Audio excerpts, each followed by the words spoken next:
Tal vez a nuestro invitado de hoy no le guste la frase que voy a utilizar por el autor de la frase, pero decía Simón Bolívar, el talento sin probidad es un azote. Y estamos repletos de individuos que son muy talentosos, pero que no les sirve de nada. El talento es como el poder. El poder por sí mismo no es malo. No es malo buscar el poder, no es malo tener poder. Lo malo es lo que se hace con el poder. Para hablar de eso, he traído hoy, para inaugurar el año en este canal de YouTube, a un invitado de lujo que se los voy a presentar después de la introducción.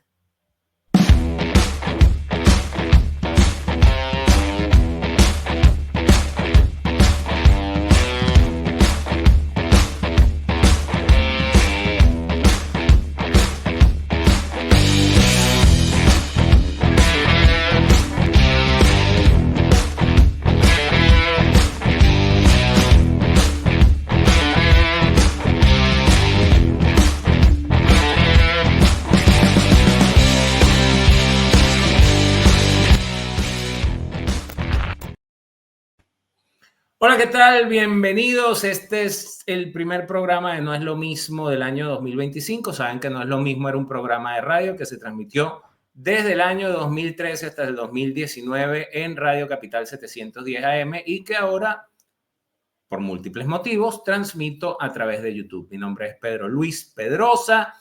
Aquí abajo en la caja de descripción ya están listos los nuevos cursos de Polemos Politics. Pueden inscribirse desde ya y van a conseguir mi curso a $1 solo por esta semana, ¿ok? Mi curso de cómo se hace una campaña electoral lo van a conseguir a $1. Les hablaba de que el talento sin probidad es un azote. Y Venezuela fue víctima de una cantidad de individuos, muchos carentes de talentos y otros talentosos que pusieron su talento al servicio de las peores personas. Decía Platón, hablaba Platón de los sofistas, estrategas retóricos, relativistas en lo que a la moral se refiere, solamente interesados en vender su talento al mejor postor. Y de un personaje así, que se los voy a decir al final, vamos a hablar hoy. Ese personaje me recomendó leer un libro de él. Y yo dije, ¿para qué voy a leer un libro de él? Si puedo leerme un libro de alguien verdaderamente serio. Y entonces, como el tema de hoy es el señor que le quieren celebrar 50 años de muerte con 100 actos, ¿verdad? Me busqué este libro que ustedes tienen acá, que se llama Franco sin adjetivos, redactado por el doctor José Ramón Ferrandis, a quien vamos a dar a conocer de inmediato. Ha estado destinado como consejero económico y comercial en las embajadas de España en Moscú, Washington, Riad en Arabia Saudita, representó en España en La Miga, que es un grupo bancario mundial. Tras 42 años ininterrumpidos trabajando en la Administración General del Estado, es especialista, imparte clases de materia de análisis de riesgo país y pudiese seguir, gastarme la mitad del programa leyendo la otra mitad de lo que ya les leí, porque el personaje a quien vamos a desmentir no tiene ni los 40 años que tiene don José Ramón Ferrandis haciendo las cosas que hace.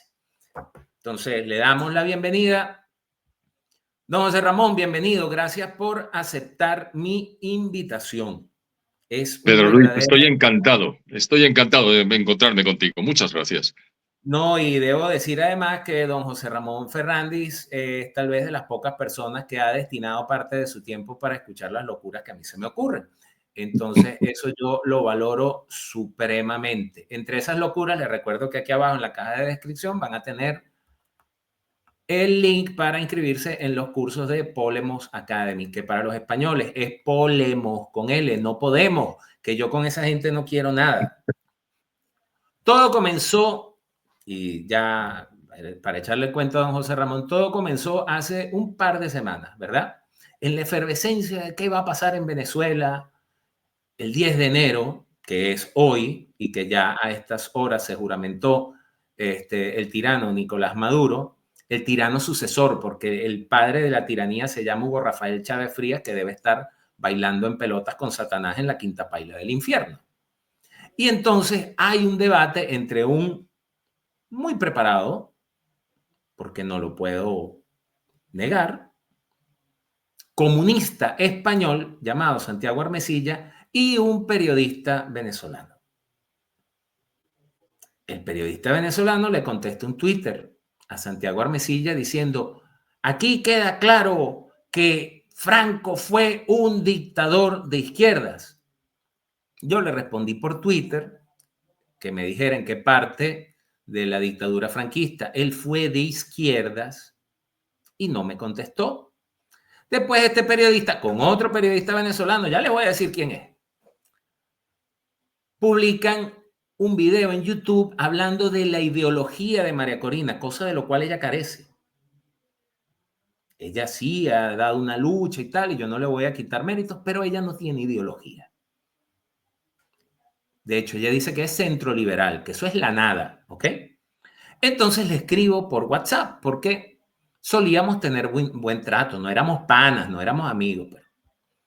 Y entonces le digo: ¿qué tal, fulano? Espero que te encuentres bien. Me quedé esperando que me dijeras por qué Franco era un tirano de izquierda. Ahora también quisiera que tú y el otro, que ya les digo quién es, aunque ya lo están leyendo, me expliquen qué es una verdadera derecha, porque estos señores pontifican que lo que es la derecha es lo que ellos son. Los demás somos unos infelices. Entonces me manda esta foto de un libro que al parecer él publicó. El libro se titula El hombre jugando a ser Dios y me manda a leer su libro. Entonces yo le respondo que sencillamente, si no me quiere responder, que me diga que no me quiere responder. Y le mandé un audio, que esto es una captura y no les puedo poner el audio, pero básicamente lo que le digo es que él, si escribió eso en su libro, miente deliberadamente o copia el relato creado por el Partido Socialista Obrero Español durante los últimos 50 años. Entonces me dice: Dios mío, Pedro, qué pedazo de llorón saliste. El franquismo tuvo dos etapas económicas. Primera mentira. En la primera, Franco aplicó medidas políticas económicas de Mussolini y Hitler, estatismo a niveles sociales, igual que los chavistas. Él dice que los planes de Franco fueron iguales que las misiones de Chávez. Y redistribución de la riqueza, que como bien sabes, yo argumento que los nazis y los fascistas son de izquierda, al igual que los peronistas. Ningún carajo de tercera posición. Oigan, esto es el culmen del fanatismo ideológico, ¿no? No se lo pierdan. El hecho de que Franco haya combatido a los comunistas no quiere decir que fuese de derechas. Si fuera por eso, entonces también podríamos afirmar que Maduro, que se pelea con los comunistas, también es de derecha. Cuando Estados Unidos lo reconoce a Franco, le obliga a cambiar sus políticas económicas y a liberalizar la economía, y España empieza a surgir. El que no sabe de franquismo, al parecer, es otro. Por eso, como yo no sé de franquismo, yo me traje a alguien que vivió, o sea, fulano, vas a molestarte mucho. Y vienes con tu tonito de llorón insufrible. Y aquí fue donde yo terminé el friendly approachment, ¿verdad? La aproximación amistosa, porque a mis 51 años yo no estoy para aguantarle estas insolencias a ningún mocoso. Entonces le consulté, ¿verdad? Como don José Ramón es casi en historia contemporánea de España el oráculo de Delfos. Yo le dije: mire, don José Ramón, esto es así, hasta donde yo sé, no. Y además, compré su libro, ¿verdad? Y cuando él le pone aquí Franco sin adjetivos, que además me recuerdo ahorita, sé que Tocayo, no recuerdo el apellido, pero quien le sugirió el título fue un Pedro Fernández Barbadillo. Pedro Fernández Barbadillo. Es que el título le viene clavado. Sí. Franco sin adjetivos. ¿Por qué? Porque cuando uno abre el libro y lo puedes leer, o sea, si un libro siempre se sugiere leer inclusive el prólogo y la dedicatoria. Pero si tú quieres agarrar y dices, te vas para acá, para el índice, y dice, la posguerra, página 75. Tú puedes entender la posguerra civil española con absoluta claridad, porque aquí don José Ramón no hace interpretaciones, relata hechos cronológicamente, paso por paso. Pasó esto, esto, esto y esto. Entonces, al final el libro no adjetiviza a Franco y le corresponde al lector decir, vale, es bueno, es malo, etcétera, etcétera. Don José Ramón, después de esta prolongada introducción que ha sido más bien una catarsis espiritual para mí, cuénteme, ¿en qué parte de la dictadura franquista fue Franco un tirano de izquierdas? Por Dios santo, qué afirmaciones más peculiares. Franco no fue un tirano y no fue de izquierdas. Aunque categorizar de izquierdas y derechas hoy en día está claramente obsoleto, en la época no lo estaba tanto. A ver, Francisco Franco era primero un militar, sobre todo un militar. Después, un militar conservador. Después, un hombre católico, hasta las cachas, como decimos aquí, es extremadamente católico. Eso es debido a que su educación infantil la efectuó al amparo de su madre, que era miembro de Acción Católica, si mal no recuerdo, y Franco tuvo la oportunidad de seguir los planteamientos que su madre le insufló. Y toda su vida fue extraordinariamente respetuoso con lo que la Iglesia Católica podía decir respecto de casi cualquier cosa. Es decir, el intérprete de la realidad era la Iglesia y Franco seguía sus pasos. De manera que militar, conservador y católico. Y además extremadamente respetuoso con la legalidad vigente. La gente dice, pero si es que se levantó en el 18 de julio del 36. Es cierto, era ya una situación que Franco, ni nadie de los que lo hicieron, podía soportar más a la vista de que estaban asesinando, no ya al jefe de la oposición, que no lo encontraron, sino a José Calvo Sotelo. Eso pasó el 13 de julio y el 16 de julio, Franco, que estaba destinado en las Islas Canarias, tomó la decisión, pero no motu propio, sino organizadamente con el general Mola y con el general Sanjurjo y otros varios, de salir al frente de la situación. Eso no convierte a Franco en un tirano, ni mucho menos. Ni tampoco en un hombre de izquierdas, ni muchísimo menos. Eso es un planteamiento delirante. No hay por dónde cogerlo, es decir, no sé cómo se le ha ocurrido. Probablemente hay alguna referencia a la Falange española tradicionalista y de las Jons, que fue, por decir así, el único partido político que era referencia como partido durante el periodo franquista, básicamente inicial, o hasta el 59 en realidad. ¿Por qué? Porque lo social tenía una verdadera importancia para los falangistas. Lo social, es decir, el factor social de la realidad, no el socialismo. No eran nada proclives al socialismo.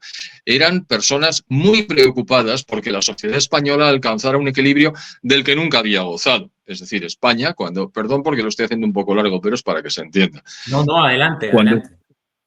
Cuando la guerra civil estalla, la historia de España previa había sido de una enorme cantidad de gente con escasísimos recursos prácticamente a nivel de supervivencia y un porcentaje muy bajo, entre el 5 y el 10% de la población, que tenía un mejor pasar. Y dentro de ese 5 o 10% había gente verdaderamente rica.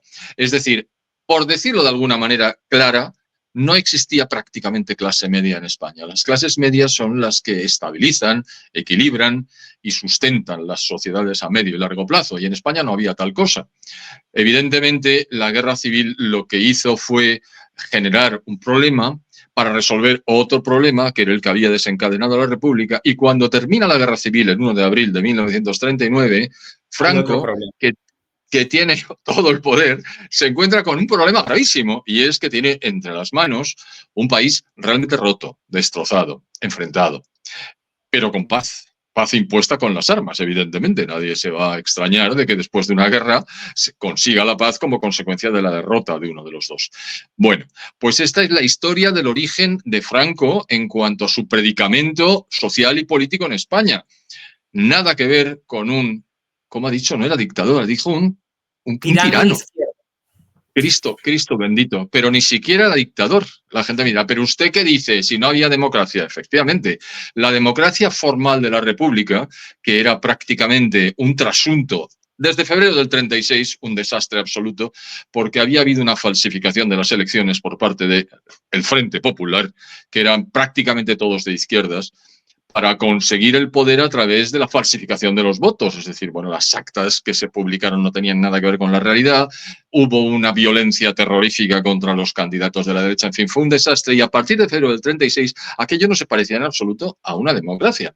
De manera que lo que hubo después, evidente, después del 1 de abril del 39 tampoco lo era. No lo era lo de antes, no era lo de después y no se parece en absoluto a las democracias actuales, no vaya a pensarse la gente. Entonces Franco no era un tirano bajo ninguna circunstancia, pero es que tampoco dictaba. La gente dice, hombre, un dictador es el que decide en cada momento lo que se tiene que hacer. Bueno, Franco jamás hizo eso. Franco lo que creó fue un tejido jurídico formal enormemente denso, con una enorme cantidad de instituciones, muchas de las cuales hundían sus raíces en la situación pre-1931, es decir, anterior a la República, y que continuaron después de 1939, pero además generando nueva normativa, al objeto de consolidar el funcionamiento de un nuevo Estado, en el que él, que tenía todo el poder, recuérdese, jefe del gobierno, jefe del Estado, jefe de los ejércitos, pues tenía la posibilidad de dictar, cosa que no hizo jamás. Hay, en el libro cuento, hay anécdotas en el sentido de que él celebraba todos los viernes religiosamente el Consejo de Ministros.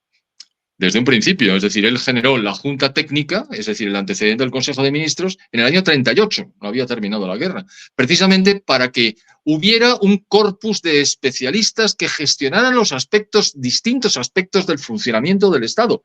No era él. Él sabía lo que sabía y sabía lo que no sabía.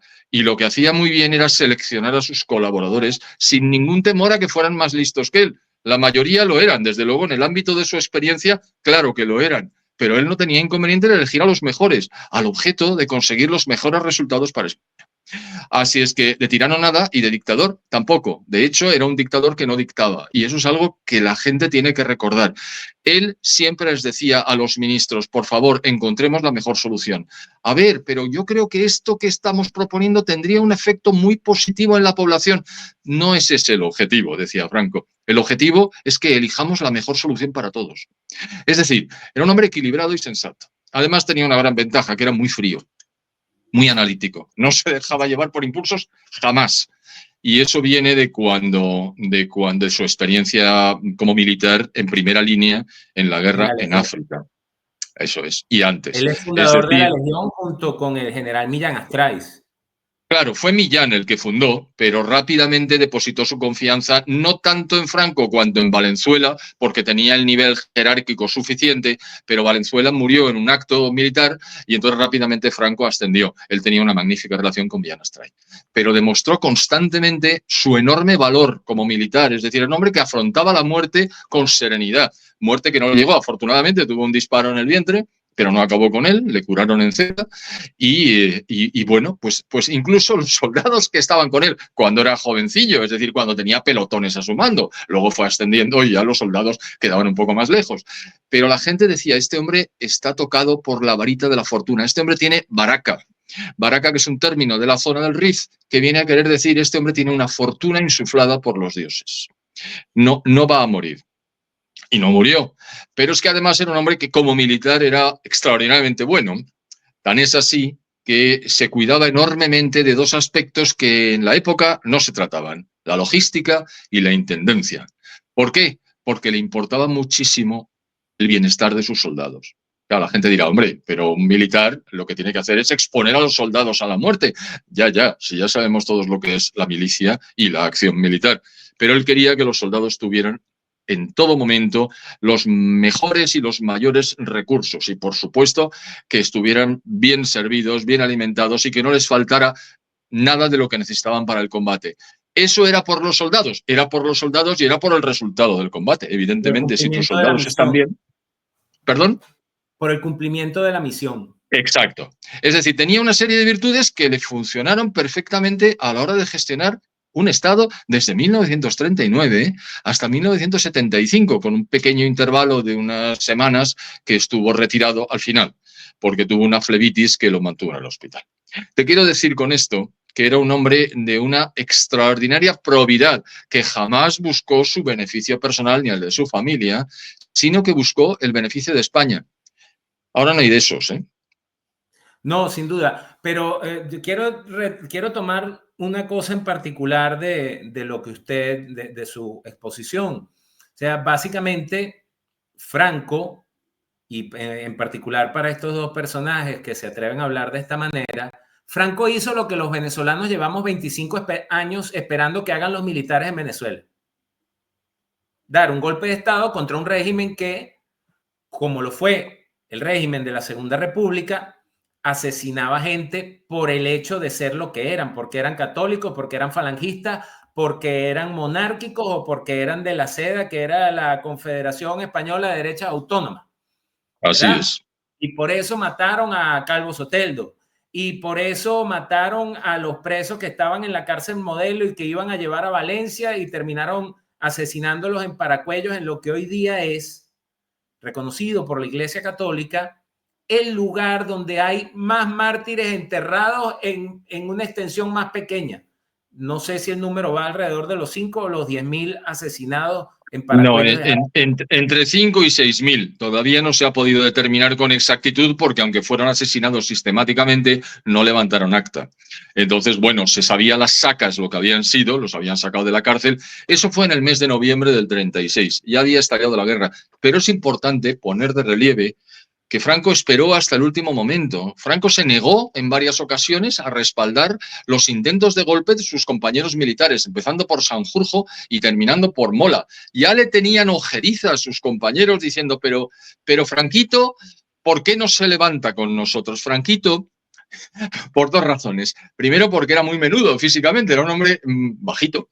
Y segundo, porque tenía una voz atiplada. Es decir, no tenía una bonita voz ni una voz de varón, pues como Boris Yeltsin. Tenías que oír hablar a Boris Yeltsin. Yo estuve en Moscú con Yeltsin y era una voz de bajo absolutamente maravillosa. No. Franco tenía una voz debido a la forma que tenía su paladar. Básicamente era por eso. Pero no le ayudaba. Es decir, era Franquito porque era pequeño y de voz atiplada. Bueno, pero Franquito era el más valeroso y el más capaz, como pudo demostrar con posterioridad. Bueno, pues Franquito se opuso varias veces a los golpes de Estado que querían realizar compañeros suyos porque entendía que la legalidad era lo primero. Es más, al servicio de la República, en el mes de octubre de 1934, coordinó desde Madrid las actividades de las 4 columnas que se dirigieron a Asturias a acabar con la rebelión socialista. Es decir, un golpe de Estado del Partido Socialista. Claro, estas cosas normalmente no se mencionan. Bueno, pues Franco, al servicio de la República, lo reprimió. Hasta que ya llegó un momento en que dijo, vamos a ver, esto es o ellos o nosotros, van a matarnos. Y media España no se resignaba a ser asesinada. Y entonces ese fue el estallido del alzamiento del 18 de julio del 36. Dice Pío Moa, y con eso terminamos esta descripción y entramos en los aspectos económicos que me parece que son supremamente interesantes. Pero dice Pío Moa que Franco salvó la República en 3 oportunidades.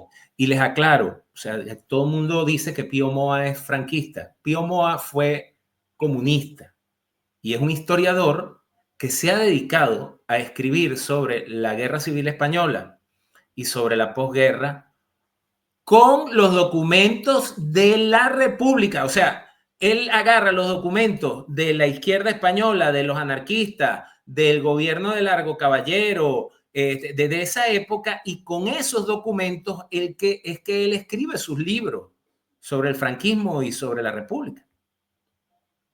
Es cierto, Pío Moa ha hecho una labor extraordinaria, acudiendo a las fuentes primarias. Es lo que tienen que hacer los historiadores de fuste. Mire usted, yo me voy a los documentos, es lo que acabas de decir. ¿Y qué es lo que dicen los documentos? Caramba, si la guerra civil la deseaba la izquierda. Francisco Largo Caballero, que después fue presidente del gobierno, estaba constantemente azuzando a la gente para que hubiera una guerra. Dice, si no lo conseguimos por la vía de los votos, lo conseguiremos con la guerra, pero esto es nuestro. Nosotros vamos a gestionar este país. Bueno, chico, en esas circunstancias estuvieron esperando mucho tiempo hasta que ya no pudo ser.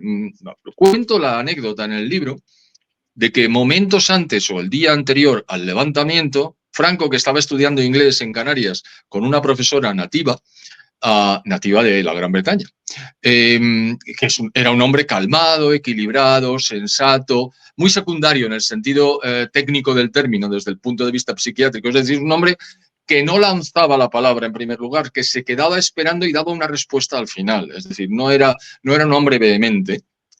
Ese día estaba descompuesto y la profesora decía, ¿qué le estará pasando a este hombre? Que jamás le he visto así. Y es que iba a romper necesariamente su juramento de fidelidad, porque ya no quedaba otra. Es decir, el hombre las pasó canutas, porque realmente dijo, bueno, es que no me queda otra. Y eso iba contra sus convicciones, contra lo que decía Pío Moa, de que había defendido a la República siempre, porque era la legalidad vigente, no porque fuera la República. Es decir, ¿qué dice la norma? Muy bien, yo soy el ejército y respeto lo que dice la norma y las personas que se encuentran en el poder, hasta que ya no pudo más. Es decir, eso fue así, lo que dijo Pío Moa, magnífico historiador, que ha roto una lanza gigantesca en nombre de lo real, de los datos, de qué es lo que ocurrió realmente. No me haga usted interpretaciones, mire usted lo que dicen los documentos. Y eso ha sido Pío Moa, al que nunca le estaremos suficientemente agradecidos. Don José Ramón, quería entrar en los aspectos económicos porque en nuestro, en el escrito que da inicio a esto, dice dos cosas que a mí me aturden, ¿no? Una es que aplicó políticas de redistribución de riqueza como las misiones de Chávez. Y lo otro que habla es de cuando Estados Unidos, me habla de dos periodos económicos, corríjame usted, no económicos, pero el franquismo tiene tres periodos que son conocidos como la autarquía, el desarrollismo y el tardofranquismo. ¿Es eso así? Bueno, lo del tardofranquismo es otra cosa. Realmente hubo dos definidos, con un vierteaguas que fue el año 1959. Claro, Franco empieza la gestión el 1 de abril del 39 y desarrolla la política que puede desarrollar. Y la gente a lo mejor dice, no, es que eligió la autarquía. Ya sabemos que la autarquía es independizarse del resto del mundo para hacer funcionar una economía con cargo a los recursos de que dispone.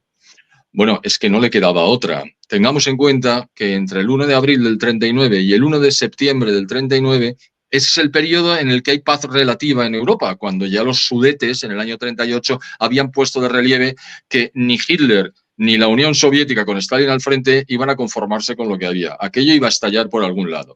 Y efectivamente estalló. Bueno, pues ese periodo fue el único en que no hubo aislamiento específico directo de España. ¿Por qué?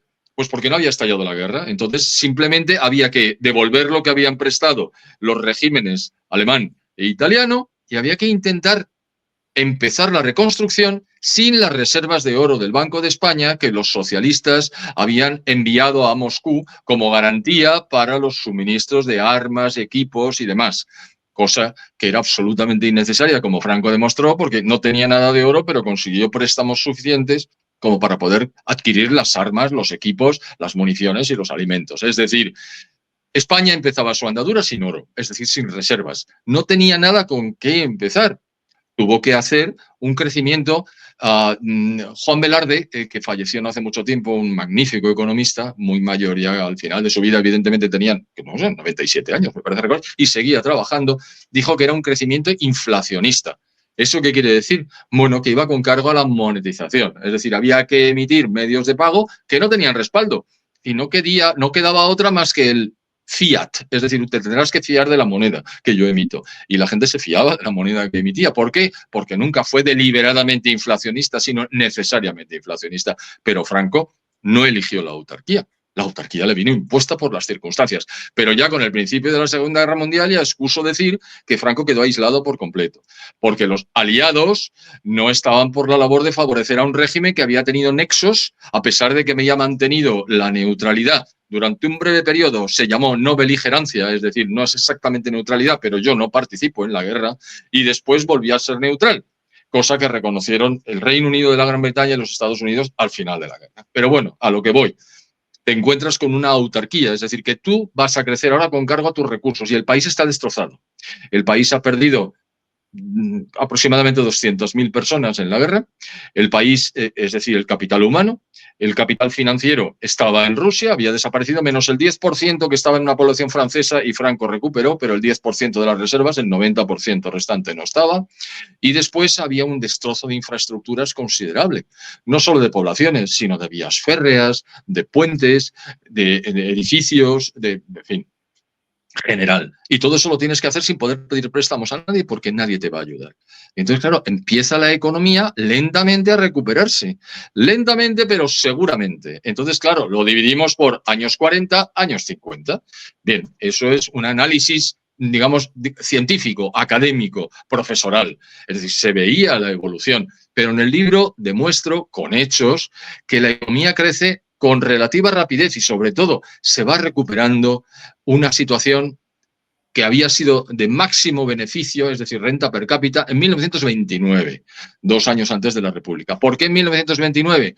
Porque durante la dictadura de Miguel Primo de Rivera, que había durado entre el 23, claro, entre el 23 y el 29, España había crecido vertiginosamente, gracias en parte a que no había participado en la Primera Guerra Mundial, y gracias a que se generó un nivel de riqueza enorme sobre la base de la creación de infraestructuras, que era lo que el general Primo de Rivera pretendía. Bien, bueno, pues cuando se recupera el nivel de 1929, ya España va a crecer muy rápidamente. Pero estamos hablando del primer periodo, 39, 59. ¿Qué pasa en el 59?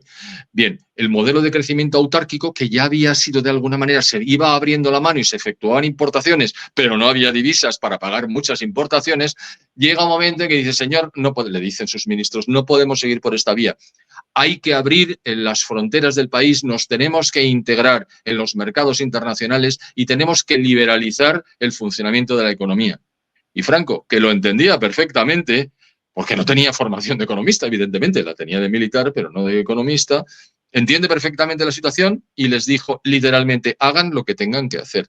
Ese es el dictador. Ahora, ¿vale? Porque eso fue una imposición de los Estados Unidos que vinieron y le dijeron, si quieres, tú tienes que hacer lo que nosotros te digamos. Para nada. A los Estados Unidos les vino Dios a ver tener a Franco aquí. ¿Por qué? A ver, termina la Segunda Guerra Mundial, 1945, e inmediatamente se ve como el Ejército Rojo, que ha invadido una serie de países, hasta el Elba, en el centro de Alemania, una serie de países de Europa Oriental, no solo no se va a ir, sino que de repente empieza otra expansión en Grecia, donde hay una guerra civil importante y donde tienen que intervenir los ejércitos norteamericano y británico para contener a los comunistas apoyados por Moscú. No solo eso, en 1950 empieza la guerra de Corea, bueno, ya los americanos tienen perfectamente claro, desde un informe que salió de la Embajada de Estados Unidos en Moscú en 1947, diciendo hay que contener a esta gente que es expansiva. ¿Y con qué lo contuvieron? Pues con 2 países, básicamente, Turquía justo en la frontera sur y España en el occidente de Europa. Y claro, que estuviera Franco, que era esencialmente anticomunista, les vino perfectamente y dijeron, ¡buah! Pues con este señor vamos a apoyar a este señor y vamos a abrir la mano con nuestros préstamos, fundamentalmente. No cuento la historia del Plan Marshall porque nos iríamos un poco lejos. Pero bueno, ¿qué es lo que hacen los norteamericanos en 1953? No en 1959, como parecería sugerir alguien. No. Ahí se crean 4 bases militares y a cambio hay una serie de contrapartidas económicas y militares para con España. Ese es el momento en que Estados Unidos se vuelca con España. Y no le dice, oye macho, tienes que abrir la economía. A ver si alguien tiene una confusión con el apoyo que el Banco Mundial y el Fondo Monetario Internacional da a España en 1959 para preparar el plan de estabilización. Apoyo técnico y financiero, pero de los bancos, del Banco de Desarrollo Fundamental, que era el Banco Mundial, y del organismo que contribuye desde su trabajo en Washington a que los países con dificultades puedan estructurar su economía de la manera más ortodoxa posible. Eso no son los Estados Unidos, hombre, eso es el Fondo Monetario Internacional. A ver si entendemos lo que hay. Bien. Pues en 1959 se reforma fuertemente la economía y se sientan las bases a través de una serie de medidas que ahora no puedo contar, pero que en el libro las cuento, son largas, para que la economía crezca sobre otras bases. Ay, amigo, y desde 1960, el siguiente al 59, hasta 1973 aproximadamente, España crece a una media del 7,5% anual acumulativo en cuanto al Producto Interior Bruto. Eso es una enormidad. Una enormidad que ni siquiera se dio en Alemania a partir de 1948 y sí se dio en Japón a partir de 1952 por el efecto estadístico. A ver, un país crece tanto más deprisa cuanto más destrozado está, por decirlo de alguna manera, cuanto más pobre está. Japón estaba hecho migas, había sido destrozado.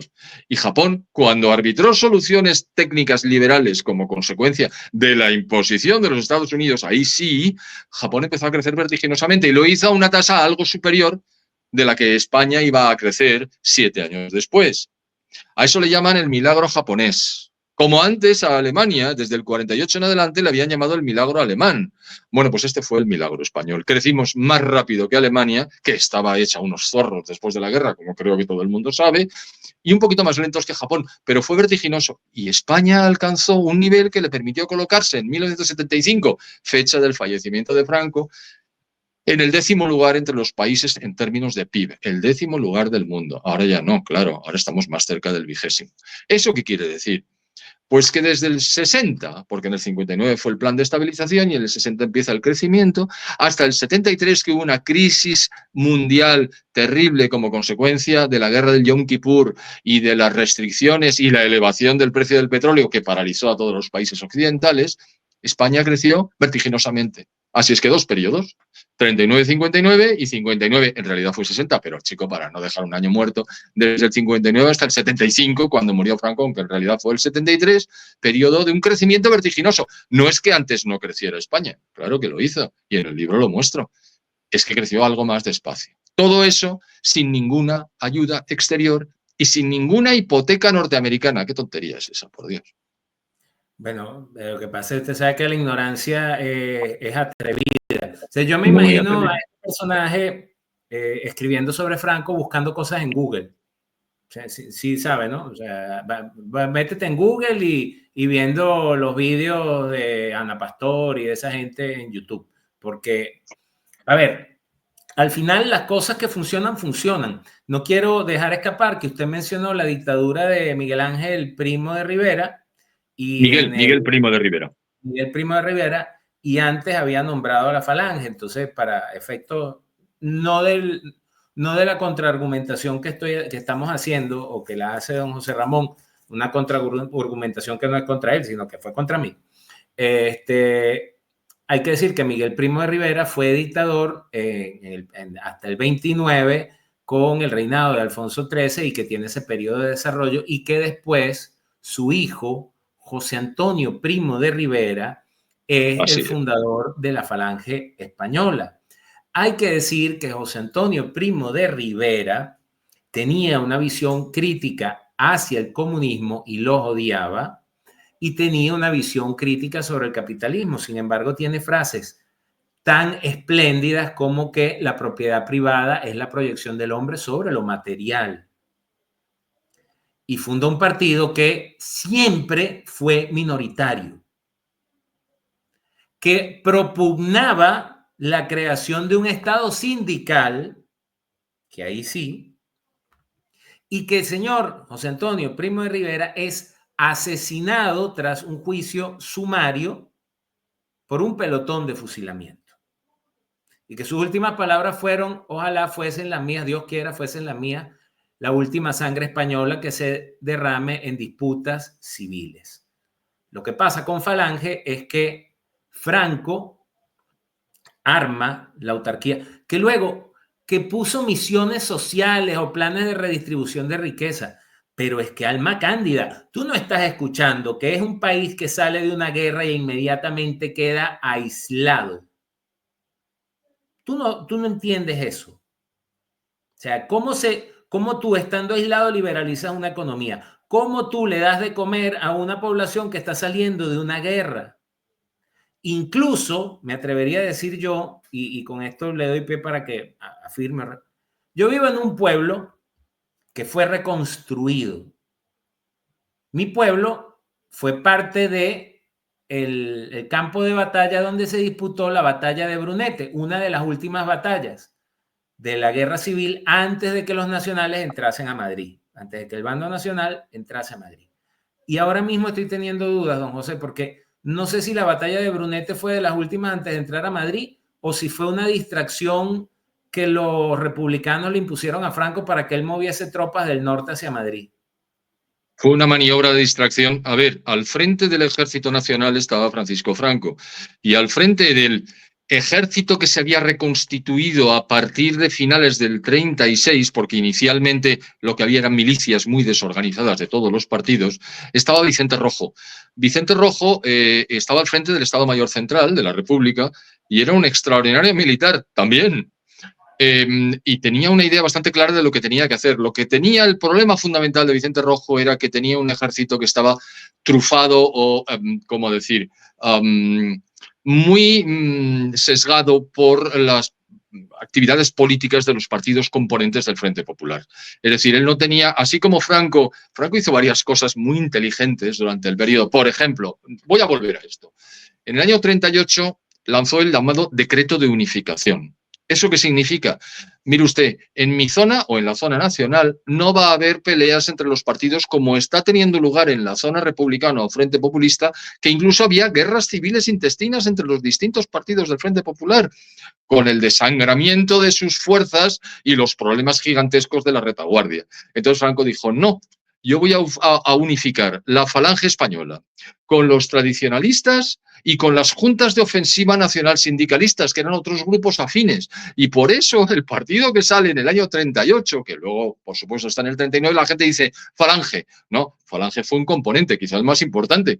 Pero eso se llamaba FET y de las JONS, Falange Española Tradicionalista y de las juntas de ofensiva nacional sindicalista. Y consiguió la unidad. En el otro lado, la unidad brilló por su ausencia, y eso repercutió muy negativamente en la capacidad militar de la República. Ya cierro el paréntesis, esa fue una de las buenas cosas que hizo Franco en ese sentido, y otra que militarmente es que era muy inteligente, muy capaz. A ver, el mejor estratega de la guerra muy probablemente era Vicente Rojo, pero el mejor táctico de la guerra era Francisco Franco, sin duda alguna.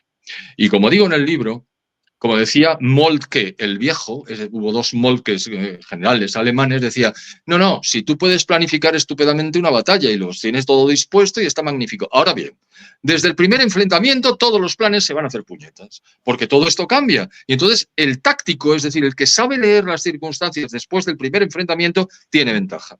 Bueno, pues Franco tuvo ventaja. Y así como Vicente Rojo era un gran estratega, supo pensar en maniobras de distracción. Y ahí está la batalla de Brunete, donde efectivamente Franco tuvo que retirar efectivos, tropas de otras áreas de España, donde estaban enfrentadas en la conquista de determinados objetivos, para dedicarlos a hacer frente a las tropas frente populistas o republicanas que atacaban en Cuña por una zona cercana a Madrid. No olvidemos que Madrid no pudo ser tomada más que al final, en marzo de 1939, porque en Madrid se había reforzado enormemente la defensa como consecuencia de la llegada acelerada no solo del armamento ruso y checo, sino de las brigadas internacionales. Entonces, las fuerzas con que contaba Franco en el mes de agosto-septiembre de 1936 no le permitían tomar Madrid. Hay gente que dice, lo hizo adrede.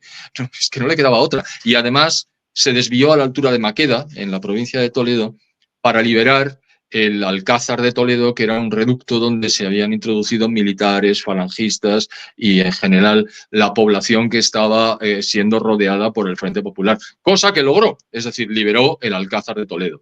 Y después continuó hacia Madrid, pero Madrid estaba defendido, con lo cual se mantuvo el frente inmóvil y entonces ya Franco fue al norte y después a otra serie de cosas, sobre todo la batalla del Ebro, que fue la última, también planteada por Vicente Rojo. Hombre inteligente y capaz. ¿Qué pasa? Que la batalla del Ebro la perdió. Explico cómo la perdió y por qué la perdió.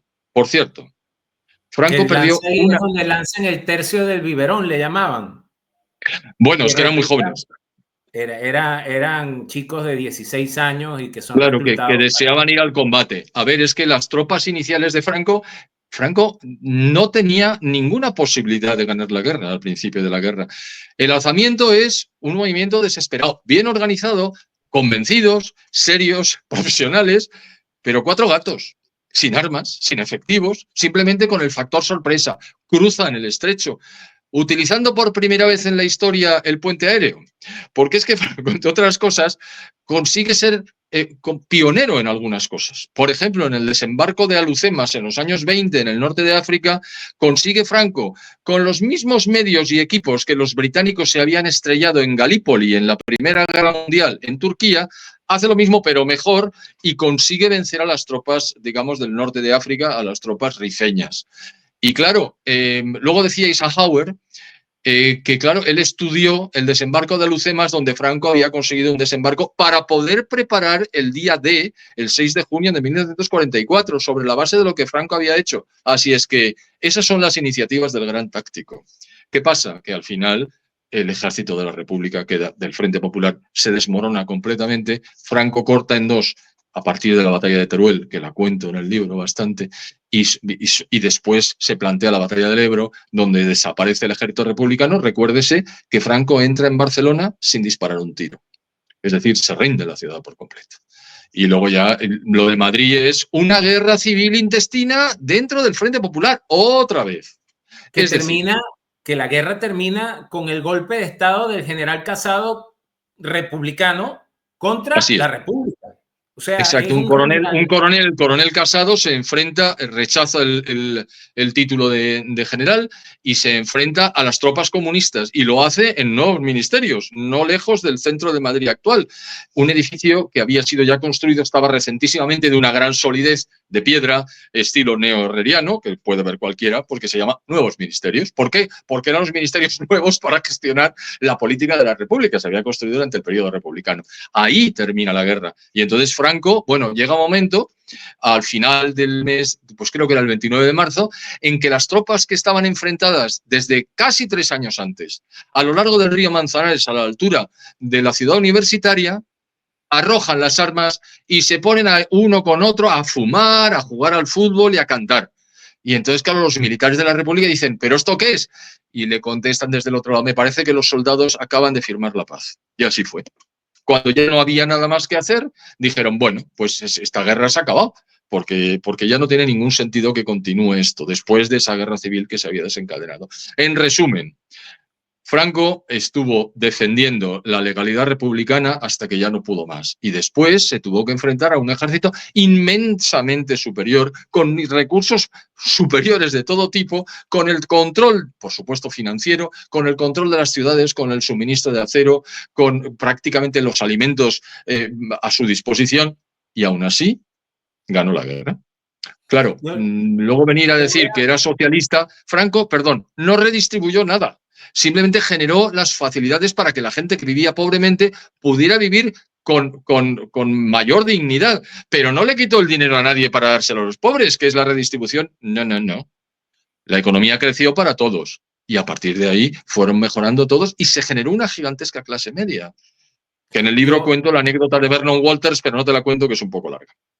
Mire, no, yo me distraje con lo de la batalla de Brunete, pero es porque yo vivo en un pueblo reconstruido, no recuerdo el acrónimo exactamente, de una comisión de reconstrucción y construcción de pueblos. O sea, sí, el Estado español, durante la dictadura franquista, se vio obligado a reconstruir un montón de pueblos que habían sido destruidos. Aquí en mi pueblo hay todavía casamatas, que son las guaridas esas donde se colocan los nidos de ametralladoras, y hay vestigios de la Guerra Civil Española.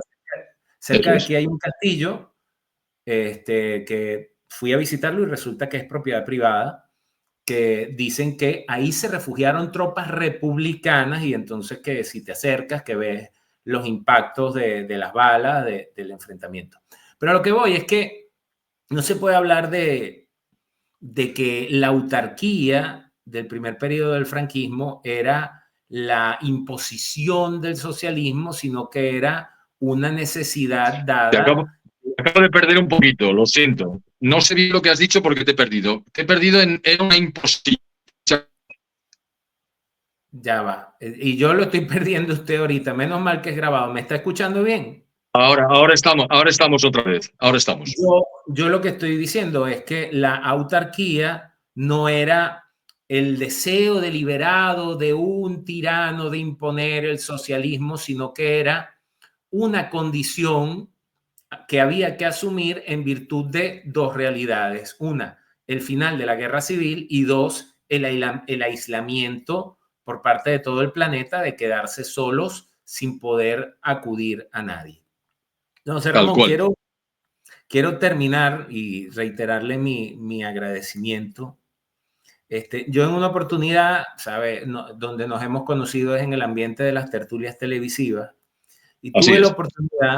tuve la oportunidad de decirle a un zurdo, ¿verdad? A un señor muy socialista, que él insistía en que había que celebrar la muerte de Franco, porque no podemos permitir que su legado... Y yo le dije, mire, pero es que ustedes en estos 50 años de democracia, en estos 47 años de democracia, ya se cargaron el legado de Franco, porque el legado de Franco fue algo que usted mencionó tangencialmente ahorita, la clase media. Y esa clase media ha sido de manera sistemática y deliberada azotada por las políticas que se han implementado durante la democracia española, más durante los gobiernos socialistas, que de paso han gobernado más que los gobiernos del centro centrado del PP. Sí. Para terminar, ¿qué lección o qué debería saber un joven español? Mi hija no es española, pero acaba de terminar la universidad, entre chavalitas españolas, que vive con esa machaca constante de la ultraderecha, el fascismo y todos esos epítetos que tratan. ¿Qué mensaje le dirigiría usted a ellos? Porque, y aquí hago otro inciso, ¿no? Es mi temor. Parece que hay una reacción en la juventud española. Pero, es que también hubo una reacción en la juventud venezolana, pero esa reacción llegó muy tarde porque ya la tiranía estaba instaurada. Entonces, ¿qué le diría como para que reaccionaran hoy, para que no se sigan equivocando y para que no vengan con esos chorros de babas de que ellos votan al PSOE porque su papá y su abuelo votó al PSOE? Es que ese es un planteamiento de clan o de tribu. No, es que mi abuelo ha votado siempre al PSOE, pero macho, ¿tú por qué votas al PSOE? ¿Qué es lo de su programa? ¿Qué es lo programa? No, yo voto al PSOE porque mi familia se ha votado al PSOE. Claro, con planteamientos de esa índole, el país no va a ninguna parte más que a donde quiere el PSOE, que es el país dominante de la Alianza de Izquierdas. Es decir, ¿no le parece sospechoso al joven de turno que haya una matraca tan intensa sobre un señor que falleció hace 50 años y sobre un periodo que ya se ha remontado a hace 80 años? Pero ¿por qué lo están haciendo? Y la razón se ve enseguida, para tapar la gigantesca, enorme corrupción que el Partido Socialista, desde siempre, pero ahora sobre todo, está instrumentando para enriquecerse él, los miembros del partido, las familias de los miembros del partido, sus afines y aquellos que les van a votar, y los demás no les importa. A diferencia de lo de Franco, que él no tenía ningún interés personal, tampoco lo había de partido, evidentemente, porque aquello no era una partitocracia como ahora, que quería el bien de España. El bien de España quiere decir que vamos a mejorar todos porque según estemos mejor nos va a ir bien. ¿Por qué? Porque las sociedades saben elegir, si no hay interferencias, lo que más les conviene a sus miembros. Y eso lo hacen las personas que integran las sociedades, claro. Ahora, pues se quiere hacer pensar a la gente de acuerdo con una horma política que yo creo que los que somos de mi edad, vamos, eso ya para qué nos vamos a contar, porque lo conocimos de primera mano. Los que están en una franja intermedia han sido bombardeados durante 50 años con la propaganda. Ahí hay un problema. Pero es que los jóvenes han dicho, oye, macho, esto no cuela, tío. Esto que estáis haciendo es una verdadera porquería. Bueno, y cuando las variables macroeconómicas empiecen a empeorar a lo largo del año 2025, entonces se van a quedar agarrados de la brocha, porque ni siquiera pueden presentar un crecimiento del Producto Interior Bruto inducido por un brutal endeudamiento que va a recaer sobre los hombros de las generaciones futuras. Ni siquiera eso les va a quedar. ¿Será tarde? No. Yo creo que no, nunca se sabe si es tarde, vamos a ver qué es lo que ocurre, ¿no? Pero vamos, que no cuela todo este movimiento y que probablemente el tiro le salga por la culata, pues muy probablemente. Pero ¿cómo se les ocurre traer a colación la situación económica actual por comparación con la que había la muerte de Franco? Pero si es que no es comparable, era muy superior a aquella. Pero muchachos, ¿de qué vais? Don José Ramón, le quiero nuevamente dar las gracias. Estaré pendiente, además, ojo, esto no estaba en el libreto, pero le voy a hacer aquí. don José Ramón me está ayudando o va a empezar a ayudarme a hacer mi tesis doctoral. ¿Ok?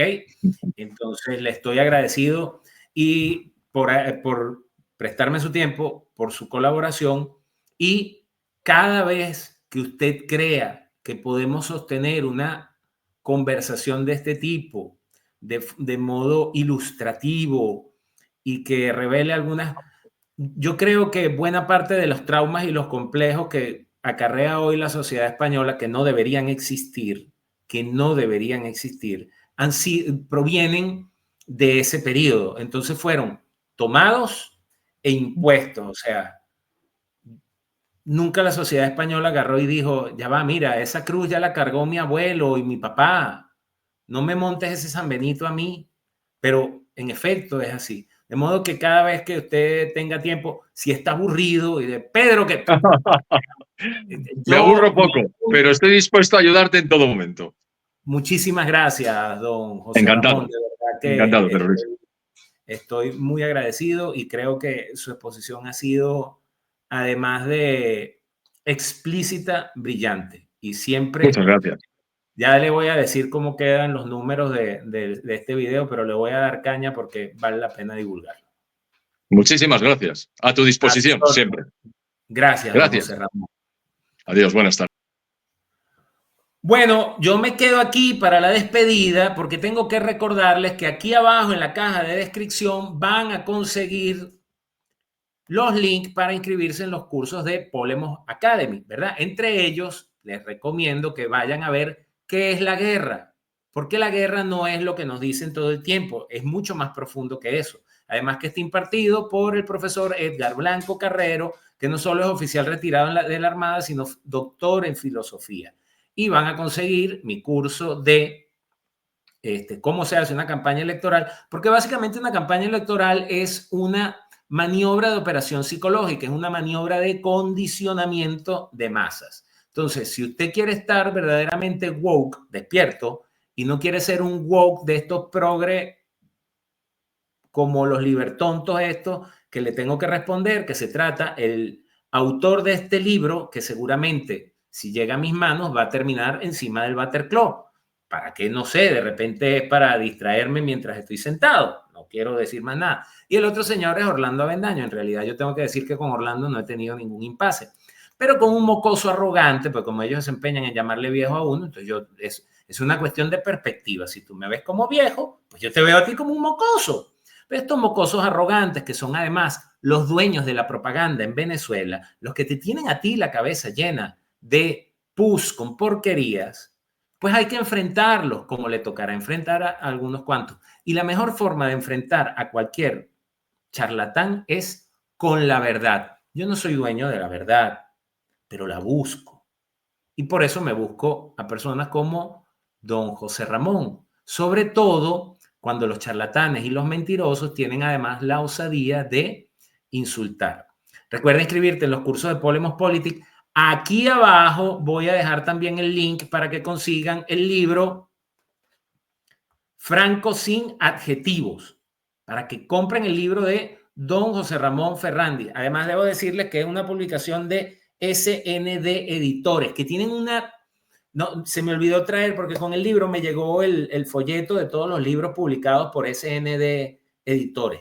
Tienen una cantidad de libros de historia que es para alucinar. De verdad que hacen un trabajo excepcional, sobre todo por recuperar la verdad en España. Lamentablemente, estos libros tenemos que traerlos acá, porque la gente hoy en día se sienta a ver esto, pero no se sienta a leer. Ya saben, Franco sin adjetivos, José Ramón Ferrandis, profesional con más de 40 años de experiencia en el ámbito político internacional, representando a España, no un cantamañanas como el que pretende caerles a mentiras en un libro que, por el bien de la humanidad, espero que no tenga mayor recorrido. Me despido, que tengan todos muy buenos días, buenas tardes, buenas noches, dependiendo de la hora en que nos hayan visto. Estoy por sacar un video sobre lo que está pasando hoy, 10 de enero, en Venezuela, y el próximo lunes, 13 de enero, en el canal de Polemos Politic, que también les dejo el link para que se suscriban aquí abajo en la caja de descripciones, vamos a hacer el vídeo sobre las perspectivas año 2025, no solo para Venezuela. ¿Qué va a pasar con Trump? Tayyip Erdogan, el turco, que es el más vivo de todos, que fue el verdadero artífice de la salida de Al-Assad. ¿Cómo va a terminar la guerra en Ucrania? ¿Qué va a pasar con Siria? Las elecciones en Ecuador. Todas esas cosas las vamos a tener en Perspectiva 2025 de Polemos Politics. Será hasta la próxima. Feliz tarde. Chau, chau.